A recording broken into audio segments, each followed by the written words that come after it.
What's up, guys? Another Monster here. I want to do a quick studio tour for you and also tell you guys about some things you can do to sort of optimize your studio. So first of all, let's take a look at my room, and it is a very small room, as you can see, unfortunately. So that's kind of working against us, especially because I have these Yamaha HS80Ms, which are probably a little bit too big for this room, but that's okay. We make it work. So basically, there's a couple flaws right off the bat with this room.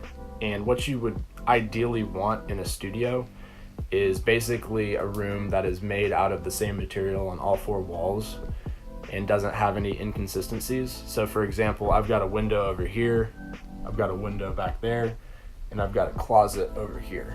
So I was able to set up my room so that I have these acoustic panels that I made covering that window, and then also covering that closet. And it just so happens I was able to make them big enough so that they're both covering those things and also catching the first reflection points. So when it comes to actually placing your desk and your monitors in your room, obviously you could place your monitors on stands or on your desk, however you want to do it. But basically I've got them set up. They're equal distance from the wall on this side and on that side.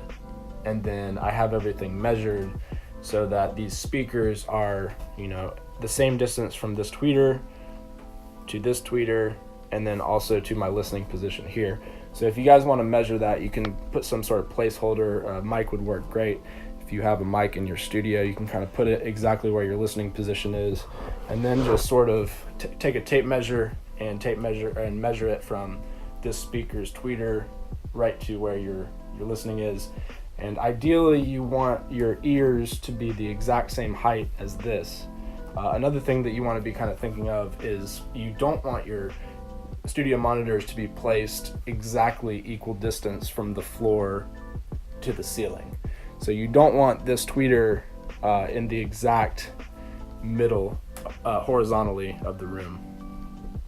Now, the reason we place the speakers the way we do, like exactly in the middle of the room, is it gives you a better understanding of how things are going to react off the room, because sound waves are waves that are moving through the air and bouncing off things.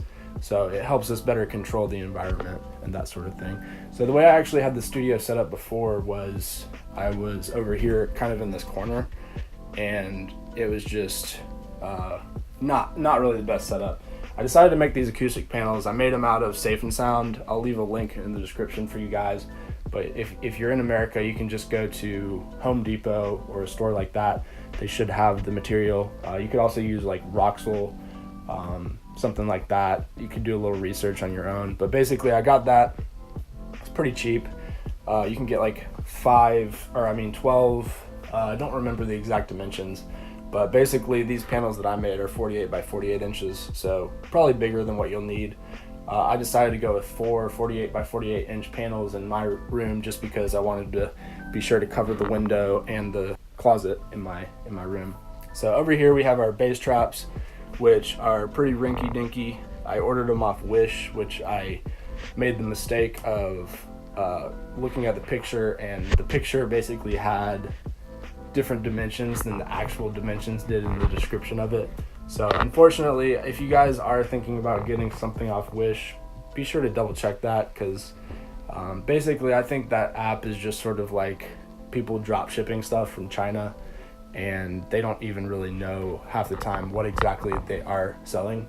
So just double check that if you guys are thinking about doing that. I mean, I got them for pretty cheap, but I'm still kind of bummed out. I figured I'd put them up anyway because better than nothing.